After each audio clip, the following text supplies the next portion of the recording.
You found yourself on another episode of Locked On Bulls. On today's episode, we're going to be breaking down the Chicago Bulls' big 20-point comeback victory against the Memphis Grizzlies. We got Big Kev in the building. We're going to get into all and more on today's Locked On Bulls.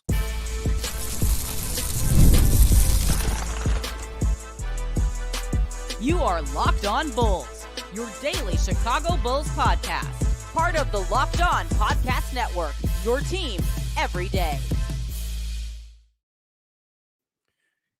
Thank you for tuning in to Locked On Bulls, member of the Locked On Podcast Network, where it's your team every single day. My name is Haize. I'm host and creator of Chicago Bulls Central and Chicago Bears Central YouTube pages and podcasts. And with me today, we got Big Kev, host of Chicago Cubs Central and Chicago White Sox Central, top of contributing to NBA Central as well. He does a lot. How you feeling, Big Kev?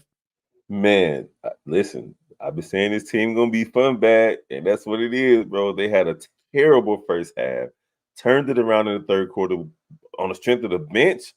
Yeah. Haaize, the bench came in and held it down, and then the starters closed the door. It was a great way to get over what happened yesterday with the Bears. Absolutely. And we're going to get into that game. I want to remind everybody that today's episode is sponsored by Game Time. Download the Game Time app, create an account, and use code LOCKEDONNBA for $20 off your first purchase. Kev, 20-point victory by the Chicago. And this was a fun game, mainly because the Memphis Grizzlies are also a team that likes to get out and run fast. They aren't a great defensive team. They coming into this game, they were giving up 121 points per game. They were scoring 116. So that was always going to be the Bulls' angle into this, is take advantage of another team with a not so great defense. But while I'm not saying they played lockdown defense or anything, Kev, I do want to start this off by talking about the defensive effort that the Bulls did make and the adjustments they made in the second half that helped their offense get into this position. How did you feel about seeing Wes Unseld Jr.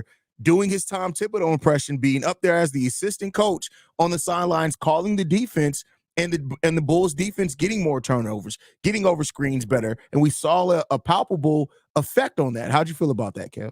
Well, it was less about the turnovers. They only forced 10, but getting over those screens really, really mattered. They held the Grizzlies to 14 for 43 from three and 51 for 111 from the field, meaning less than 50% and almost about 30% from three. I mean, you can't really complain about it. They were closing out on those threes. They made those guys work for every shot toward the end of the game. Like, it was a couple of times where Giddy, just fell asleep at the wheel and let some backdoor situations happen. But Scottie Pippen Jr. had a strong first half, and he didn't really do as much in the second half. And that was all because of Wes Unseld Jr.'s adjustments on these guys. Yeah, and so it just and that's how this Bulls team is going to have to thrive when it defensively, is just by doing enough. That's what you need to do. We run the offense that we're going to get a lot of shots up tonight. Really great three-point shooting efficiency, 47% as a team from the three-point line, making 25 of them, 45% overall from the field as a team in this game. Throughout the first half of this game, this offense just could not really get going. The Memphis Grizzlies offense was taking care of business against the Bulls, out-rebounding the Bulls. The rebounding battle ends up being a lot closer when it's all said and done. They still win the rebounding battle overall, but the Bulls helped close that margin a little bit in the second half of that game. When you look at this, what do you think was the biggest spark for the Bulls in this game to help get them to victory? The bench. Yeah, it was the bench. In that third quarter, especially after that Jalen Phillips dunk, oh my God, he caught a whole entire body, bro. Like he Jalen Phillips. Did they do the merge dance and turn into one person? Well, Dalen Terry stole the ball and Phillips got the reward off of it. So that's why I said it that way. But it was dope. Like, off vert, bro. A two-hand dunk like that on somebody's head, off vert. So that just played a major role in turning this game around, especially in the third quarter. These guys showed no quit. Jalen Smith, like, I got to give this man props. I got to give him props. He had, at one point, 15 points and 6 rebounds in 10 minutes, and he finished with 16 and 7 in 12 minutes of play. That's efficiency at its highest level, bro. 16.7 rebounds, 3 made threes. He was shooting that three from the top of the key. And let me go back a little bit, Haaize. I owe Nikola Vucevic an apology. I owe him an apology. I came into this season thinking that he was going to be the weakest link in this new up-tempo approach to Chicago Bulls. and he showed us that, hey, I'm ready to go. I'm ready to go now that DeMar DeRozan is gone. And I know people don't want to hear us say that, but now that DeMar DeRozan is gone, these guys have a freer opportunity to play basketball, to play freely. I like it. I'm enjoying what I'm seeing so far, even with the loss to the Oklahoma City Thunder, the Chicago Bulls. And Haaize, the Bulls hit 23s twice this season already, and we're only 4 games in. Yeah.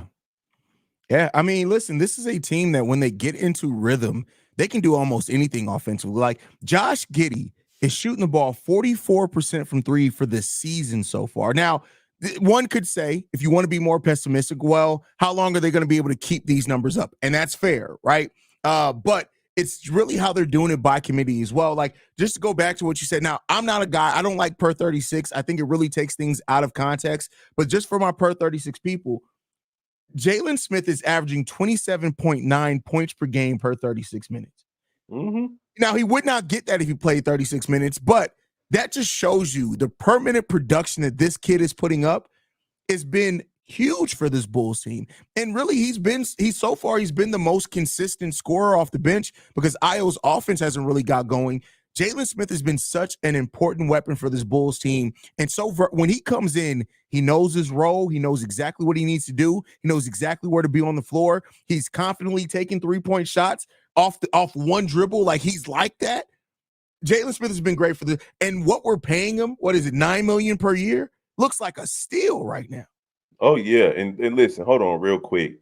MC Season still salty because we laughed at him because he tried to put some bars in the chat over on a live call on the Shad Bulls podcast with C-Dub and Bobby. And we ain't showing no love for it because it was whack. Look, bro, it ain't my fault that you tried to come at us and you put some whackness in the chat, bro. Come with some heat. We all listen to music. We all respect you. Of course, MCCs, you one of the day ones. But don't be mad at me and follow me all the way on over to Locked On because you didn't put no real bars out there. And we're on Locked On. Let's rein it back in. We on Locked On. I get what you're getting at. Plus, sometimes you just got to hear the bars rap. Sometimes written bars don't ever really feel like they hit. We told them that. It's hard to do it in the chat. I didn't see the bars, so I can't speak on them. But, it is what it is. How do you feel about Billy Donovan and his coaching job so far? I mean, Billy Donovan get a little bit of props from me because of how the Bulls have been turning the ball over in the games that they've lost. Mm-hmm. That reflects on the coach a little bit to me. Jump into, leaving your feet to pass the ball a lot is what the Bulls have been doing, dribbling off your feet as well. You've seen Zach LaVine have 2 games with 7 turnovers, 2 games where they didn't have those types of turnovers. I think they only had 9 turnovers tonight. They had 9 turnovers in the win against Milwaukee, but then in the games that they lost, they've had double-digit turnovers, high turnovers, especially against Oklahoma City, and that's reflecting on the coach. You got to have these guys play discipline. So it's a mixed bag, as always, as it is. But I will give him credit for this. Did not play coach's decision. We did not see Jalen Carter or Javon Carter in the game at all this season. Not at all this season. Yeah. So I give him credit for that. Now, how do you feel about, since you brought up the rotation a little bit, how do you feel about a guy like THT who did play well in the preseason? I have been telling people he's not like that. Don't expect him to all of a sudden be high up in the rotation. But how do you feel as far as THT not being really in that rotation anymore and start off the first couple of games in it? I'm not mad at it. I think THT is going to be one of those guys that the Bulls have as a depth piece. Whenever the injuries happen, and they will happen, because this is how basketball goes, or all sports. But when they happen, then he'll be somebody that you can bring in and get something from. More than Javon Carter, more than Torrey Craig, as far as putting the ball in the basket. So you got to have him on this roster for that. I don't have a problem with him not playing right now because Dalen Terry has earned the minutes. Of course, Ayo DeSumo has earned the minutes, and we got to see what Lonzo Ball is going to bring to the table. If Lonzo Ball was still injured right now, we would see way more THT on the court. That's a great point. That's a great point.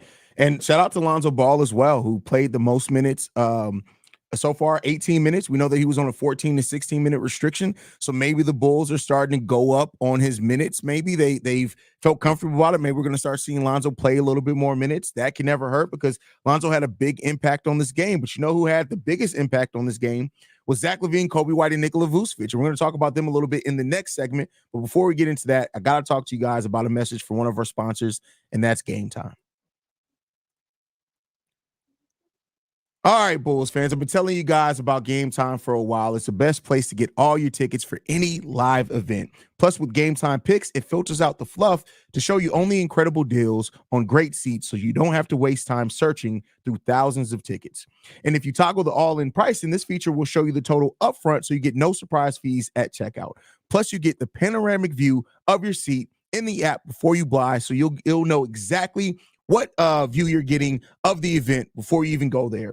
And plus, they have the lowest price guarantee. Game Time will credit you 110% of the difference if you find a seat in the same section and row for less than what you can find it on Game Time. Your purchase is covered with the most flexible customer service policy in the ticketing industry. Take the guesswork out of buying tickets with Game Time. Download the Game Time app, create an account, and use code LOCKEDONNBA for $20 off your first purchase. Terms apply. Again, create an account and redeem code that's LOCKEDONNBA, LOCKEDON NBA for $20 off, because some of y'all broke and you need a little bit of help. Download Game Time today. What time is it? It's game time. Don't be laughing at me trying to help the brokies out, bro. I'll be trying to help them a little bit, man. Hey, we all broke in some way, shape, and form, especially if you got kids. Yeah, I mean, listen, yes, bro. Especially with my oldest being in college, bro. Like, the amount of money he spends on food is ridiculous, bro. I mean, he big as hell, though. I've seen him. I know he gonna spend money on food. Hey, bro. Like, and he works out 3 times a day now, too. Like, it's just like, I had to tell him the other day on the phone, I'm like, hey, man, listen, bro. I'm gonna tell you like this, man. I'm gonna need you to start eating some chicken and broccoli for a couple of meals a day, my boy, because I don't know what you're doing over there. And then he actually tries to cook like whole meals in the air fryer. Nonetheless, anyway, let's get back on topic. The core 3 today. I want to start off. I also want to talk some about Josh Giddy and as well, but like Zach LaVine with 30 points today. He also chips in 4 assists, 3 rebounds. Coby White with 20 points on an efficient 6 of 15 shooting, 5 assists in this game. Nikola Vucevic, the most consistent Bull so far this season, 22 points, 4 of 8 from 3-point range. How do you feel about this core 3, how it's performing? And do you think that we haven't seen this sustainable yet because Kobe's been up and down. Zach LaVine has had some bad. This has been the best second half we've seen Zach LaVine play in tonight's game. But do you think we're going to get to a place where we start seeing consistently more of this from those core 3 players? I mean, I could try to be political and say I hope so. Mm-hmm. But the reality is, like, they just it's only 4 games in. We haven't had a big enough sample size to be able to like nail down like what we're gonna get from this team. But I do expect. I knew that because we had Zach and Vooch, that this team was gonna win some games that they weren't supposed to win. I knew it coming into the season because they're veterans and they're all-star veterans as well. You don't just have those type of players on your roster and not win games. That could be a problem for the Bulls if they're trying to get a top pick in this draft, or it could be a blessing for the Bulls if they're really truly trying to make the playoffs, aka the play-in, because this is what this Bulls team has been doing over the last 2 or 3 seasons. So at the end of the day, man, we're going to see, especially Vooch. And again, I owe him an apology. I said it earlier. I'm sorry, Vooch. I didn't expect you to come out and be this way. But especially Vooch, bro. This guy's coming out and showing that he's ready to play basketball, whether it's for the Chicago Bulls or for another team. And I already knew that Zach LaVine was going to play at this level. He doesn't have to be second banana to DeRozan anymore. I knew he was going to be able to at least score the ball. I wish he wasn't so turnover prone. And then it's almost like it happens in bunches, Haize. When he decides he's going to turn the ball over, he's going to turn the ball over a lot. Then when he's not going to turn it over, he's not going to turn it over. So these guys, and of course, Coby White, it's just his nature at this point. We can't ignore that. Even with last season, he's just up and down. He's streaky. He falls in love with the 3. And if the 3 isn't falling, he's still going to keep shooting it. So that's what happens with him. But with this big 3, the Chicago Bulls are going to be a team that wins games that you don't expect them to win. I told you at the beginning of the season, I told all of our fans at the beginning of the season, take the over. The Bulls are not going to just win 28.5 games. It's easy money. Take the over. I don't gamble, so I ain't do it. But everybody who actually gamble, take the over. Yeah, I don't gamble either. But like even in me being lower on this team than some Bulls fans, I still said between 30 and 34 wins. I think that was like the minimum that I looked at. But I do think this team could be a lot better than that. Like it just depends. It's way too early to be trying to do that. Anybody, I'm telling you guys here, anybody who after every win is like, oh, this team could win 40 games. Oh, well, maybe it's going to be 36. Like I'm not right now. I'm staying on my preseason prediction, 30 to 34 wins. Now, if we get 15, 20 games into the season and the Bulls look different and more consistent over that, I may change and up my prediction. But as of right now, I'm just appreciating the things that we are seeing. Vooch playing as consistent as what he has this season, shooting the 3 ball. He's never shot it at this percentage before. Like, yeah, there are going to be some things that come back down to earth. It's going to happen. It's just regression to the norm happens in some degrees, but you also got to keep in mind, like, the norm of what this Bulls team has been and the way that they've played isn't the norm anymore, right? Vooch has a lot more space to do his thing and get more into rhythm. It's not just about Vooch hitting more threes. It's about the fact that he is able to do work around the post,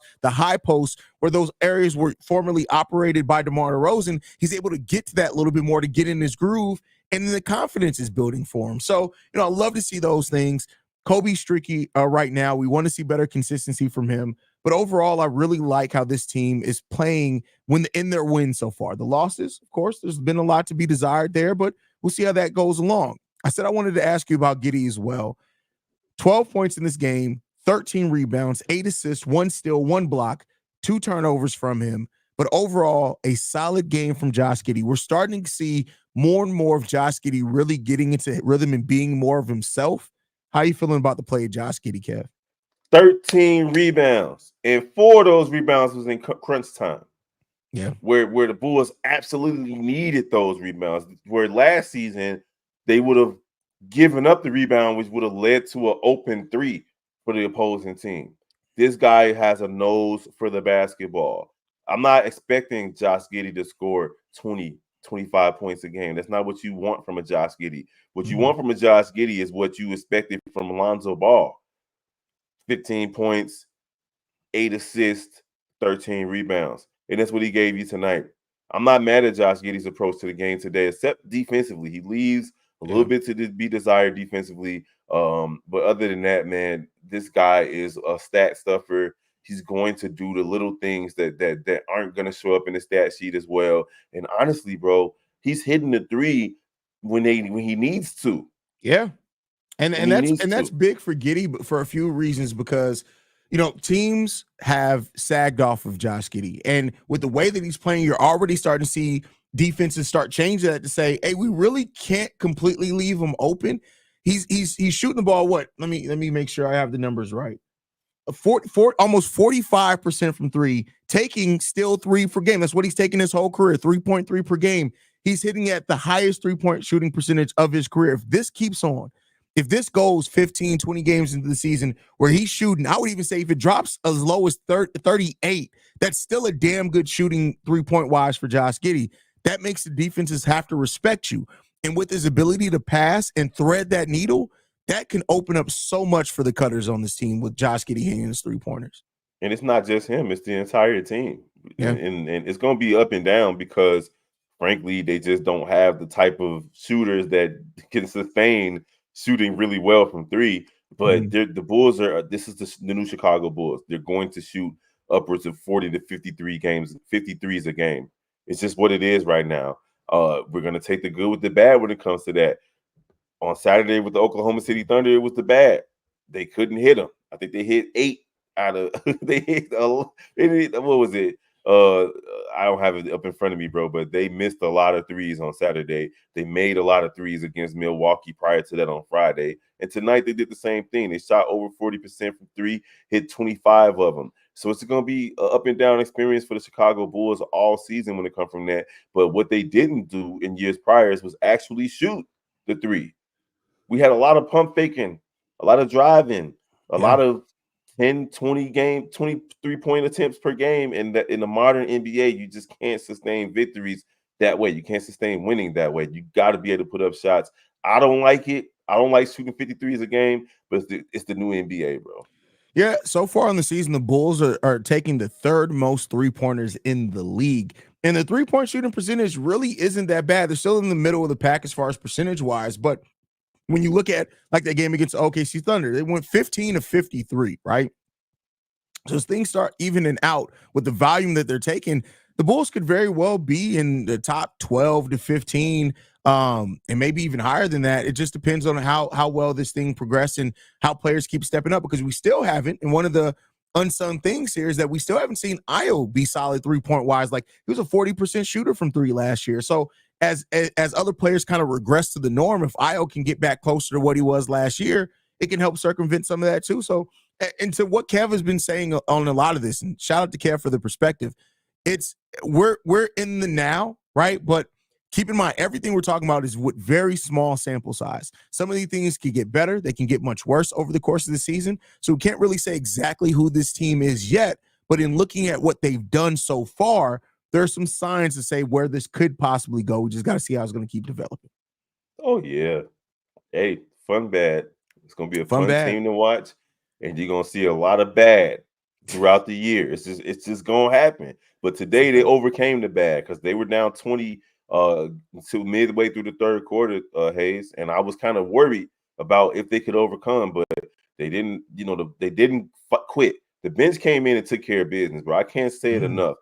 The Chicago Bulls bench tonight is really the reason they won the game. Now, I know Zach had 30. I know Vooch had his numbers. I know White had his numbers. But if it wasn't for the bench in that third quarter, Chicago Bulls don't come away with a victory tonight. Yeah, and I know for people who look at the box score, they may look at it and say, well, Ayo and Jalen were the only two players in double digits. How much did that bench really do? Let's be clear. Even with just those two players, that's 26 points. We scored, 37 points off the bench today, if I'm calculating correctly? Yep. So, like, that's nice production. Is it going to put you at the top of the league? No. But in a night like this where we needed that and that's not even to say what they did defensively, because Lonzo Ball today. Got to give some. Lonzo Ball made some energy plays. He made the right plays. Ayo, outside of just the scoring, did that some as well. Julian only making 2 shots. He hit that dunk that you said it was off pure vertical when he yammed it on somebody, and then followed that up on the next play and hit a 3. That was a 5-point swing at a key point in the game where the Bulls were trying to take this lead back. So those things were everybody chipped in today. And the bench, I like how this bench is starting to settle in to, all right, this is our role. This is what we need to do when we're on the court. This is who we're playing with when we're on the court. And I think sometimes it's easy to forget that that's what the beginning of the season is for. It's really to work out those kinks, figure out your rotation, figure out the best combination of guys. And it seems like the Bulls are slowly starting to figure that out. But I'll tell you what, every combination with Jalen Smith has been good. Jalen he's so adaptable as well. He can play, I truly think, with any other player on this Bulls team out there on the court. Yeah, I mean, and points aside, because 37 points would have you near the top of the league off the bench. Oh, would? What's been scoring so far this season? I mean, at the very least, they would be middle of the pack. We've watched Chicago Bulls games where they had no input, nothing off the single bench. Digits. There's 4 points off the bench. Absolutely nothing. So that's great. But I'm more so looking at the rebounds and the assists and the steals and the blocks. Rebounding wise, they had 10, 19 rebounds off the bench. They had 13 assists off the bench. So those types of things go unsung for your bench players. But tonight, it was very important. It was needed. Lonzo Ball was a plus 16 off the bench. Yeah, and Ayo finally showed up. He finally decided to be a part of the Chicago Bulls team because all season he's been pretty trash, to be 100. He just doesn't look. He hasn't looked like Ayo yet, including tonight. He did get 8 boards though, but Ayo, we know he can do better than he's been doing. So the bench was instrumental in tonight's outcome. Jalen Smith did everything right except for free throws. He was 5 for 9 for free throws, but everything else he was solid. I got no complaints from the bench today. Seriously. Yeah, and I do stand corrected. 37 points, if they average that, will put them at 10th in the NBA. So, yeah, stand corrected. I just know the Warriors right now are averaging almost 60 points off their bench. So that may have skewed my thinking. That's going to change. That's definitely, especially now because, Steph being down a little bit. Before we go, Kev, it's been the talk, of course, because he's a new acquisition. We're 4 games into it, still a lot of time left to play. How do you feel that Giddy has adapted since seeing him in the first game in preseason? Keep in mind, didn't really have an offseason because of the ankle injury we didn't know about. How are you feeling about Giddy and his progression here with the Bulls? I think he's exactly what we expect from Giddy, a person who can drive to the basket and get you layups. He finishes around the basket as well as anybody at his position. He's going to continue to do that with runners and floaters and layups and all of those good things. Today, he kind of forced it a little bit. It was a couple of times when he drove to the basket when he shouldn't have, but that's his strength. And then you also have him taking threes and making threes, bro. That's progression right there. That's progression. At 22 years old, that's not a strength of his game, and he's shooting at a high clip. I can't be mad at him. And he's running the offense.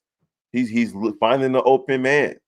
He's cutting. He's moving without the ball. Yeah. Like the fact that the Bulls have a flowing style offense right now, bro, is crazy considering the last 3 seasons we had to watch them sit around and watch DeMar DeRozan back people down and run the clock down type stuff. The Chicago Bulls are changing the identity of their offense this season, and I'm not mad at it. Yeah, they're doing a great job at actually putting forth what they need to do to change this team. And so the change has been real so far. It's had its positive, it's had its negatives. We're going to continue to watch it and review it here at Locked On Bulls. But Kev, any last thoughts, man, before we get up out of here? Hey, let's get some more wins. I don't want to see a 500 team. I mean, I had the Bulls after 15 games at either 8-7 or 7-8. I'd rather see 8-7. So let's see if they can keep going. Yeah, we got Orlando coming up next on Wednesday. That's going to be a tough test.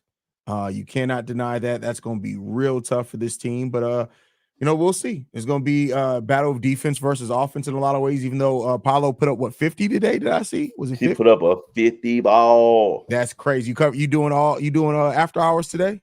Yeah, that's the goal. I'm trying to wait for these last games to finish up. All right. Well, man, we want to thank you guys for tuning in. Y'all can go support Big Kev, man, over at Chicago White Sox Central, Chicago Cubs Central, NBA Central, where he's doing NBA after hours. He's recapping just about every single game at the end of the night, which is, hey, listen, it's a tall test. I may be over there some nights tonight. You hear my voice, probably not going to be tonight, but I'll be over there some nights. So y'all make sure y'all go and support Big Kev. You can also follow me at CEO Haize. You can follow the channel at Locked On Bulls. I'm about to start getting back posting over there consistently. And by the way, your favorite podcast now has a newsletter. I'm introducing the Locked On Bulls daily newsletter, a one-stop for ultimate team and league coverage delivered right to your inbox. Sign up for free now at lockedondaily.com. That's lockedondaily.com to start your day with the all-new free Locked On Bulls newsletter. We'll see you guys tomorrow. Well, not tomorrow. This is actually your Wednesday episode. As you can tell, I'm going to rest my voice. Your Tuesday episode. I'll see y'all on Wednesday. Love you guys. Go Bulls, man. Peace. Hey, at least one team is able to do a last-minute win the correct way in Chicago. Listen. That's on Eberflus, though. Could you imagine if the Bulls had lost this game, like on a last-second 3 after that game yesterday by the Bears, man? I wouldn't have been here. I would have sent you a text like, I can't do Locked